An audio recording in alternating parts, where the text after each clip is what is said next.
नमस्कार मित्रों, एक बार फिर आपके साथी देव प्रकाश पांडे आज का नया वीडियो लेकर के हाजिर हैं लर्निंग विथ देव के साथ। मित्रों, नवरात्रि का त्यौहार आपके नज़दीक आ रहा है। सनातन धर्मियों के त्यौहार मनाने के अंदाज बहुत अलग हैं और इन पर जो लालची निगाहें होती हैं, जो इनको सीखने की एक उत्कंठा मन में होती है, वो न केवल प्रवासी भारतीयों के बल्कि विदेशियों के भी मन मस्तिष्क में ये आता है कि वो हिंदुओं के त्यौहार को मनाएं और इसके दर्शन भी यदा कदा प्राप्त होते रहते हैं। मित्रों, मुझे आज नवरात्रि के बारे में बहुत बात नहीं करनी है, लेकिन नवरात्रि से जुड़ी हुई एक दो कथाएं आपको बतानी हैं जो बहुत ही महत्वपूर्ण हैं। मैं चाहता हूं कि उन कथाओं को आप सुनें और उनसे सीखें।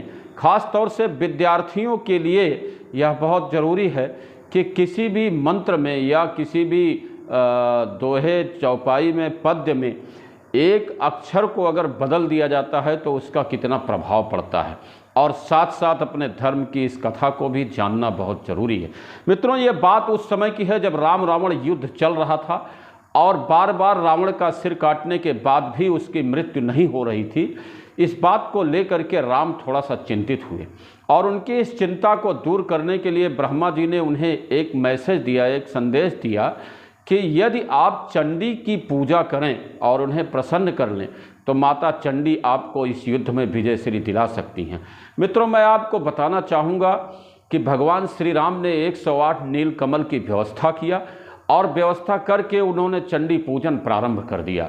यह बात जब दूतों के माध्यम से रावण को पता चली तो रावण ने भी ब्राह्मणों के परामर्श पर चंडी पाठ प्रारंभ करवा दिया। मित्रों, इधर राम ने पूजन शुरू किया और उधर रावण की मायावी शक्ति ने राम जी के 108 नील कमल से एक कमल गायब करवा दिया।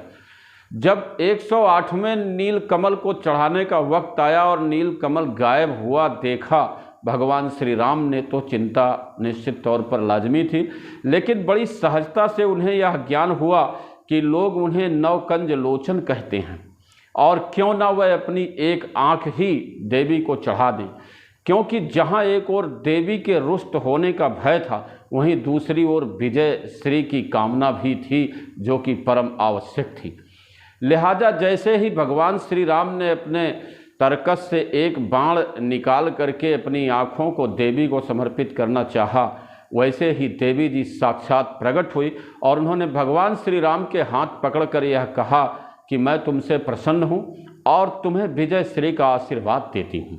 मित्रों, इस प्रकार राम की तो पूजा पूरी हुई, लेकिन इसी बीच इंद्र जी ने एक मैसेज पवन देव के माध्यम से हनुमान जी तक पहुँचाया कि यदि रावण का चंडी पाठ पूरा हो गया तो उसे हराना बड़ा मुश्किल होगा, और इस बात के लिए हनुमान जी ने ब्राह्मण बालक का वेश बना करके उन ब्राह्मणों के बीच में जाकर उनकी सेवा करने लगे जो चंडी पाठ कर रहे थे। थोड़ी देर के बाद जब ब्राह्मणों का ध्यान उस बालक की सेवा पर गया तो उन्होंने कहा कि बालक, तुम क्या चाहते हो? मैं तुमसे तुम्हारी सेवा से प्रसन्न हूँ, तुम मांगो जो मांग सकते हो। हनुमान जी ने कहा कि भगवान, अगर आप सभी मेरी सेवा से प्रसन्न हैं तो जो आप जया देवी भूर्ति हरिणी का उच्चारण कर रहे हैं, इसमें जया देवी भूर्ति हरिणी में हा की जगह केवल एक अक्षर बदल दें, हा की जगह का कर दें। और तथास्तु जब कहा गया तो हनुमान जी प्रसन्न होकर वहाँ से वापस आए।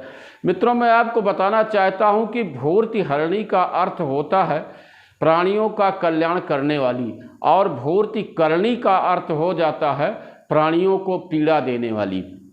मित्रों, जब प्राणियों को पीड़ा देने वाली जैसे शब्दों से पाठ चंडी देवी का होने लगा तो चंडी देवी अप्रसन्न हो गई और उन्होंने रावण के विनाश करने का निश्चय ले लिया।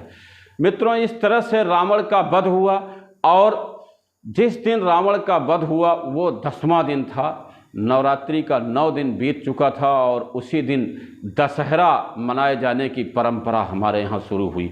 इसी से एक कहानी और मिलती जुलती है जहाँ पर देवताओं ने अपनी सरलता के कारण महिषासुर नामक एक भीषण राक्षस को वर दे दिया था, जिसे मारना बड़ा मुश्किल हो रहा था और उसका जो कृत्य था वो उसका आतंक इतना ज़्यादा था कि उसने स्वर्ग लोक तक नरक के द्वार पहुंचा दिए, यानी स्वर्ग और नरक को उसने एक कर दिया।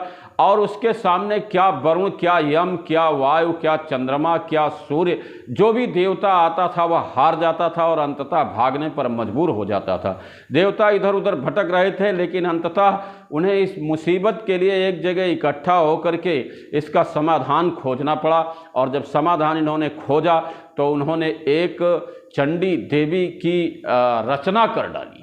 और जब उन्होंने देवी की रचना कर डाली तो उस देवी को सभी देवताओं ने अपने अस्त्र शस्त्र प्रदान करके उसे महाशक्ति बना दिया। और फिर उस महाशक्ति ने महिषासुर का वध किया। और जब महिषासुर का मित्रों 9 दिन के युद्ध के बाद वध हुआ तो 10वें दिन वह देवी महिषासुर मर्दिनी के नाम से विख्यात हुई।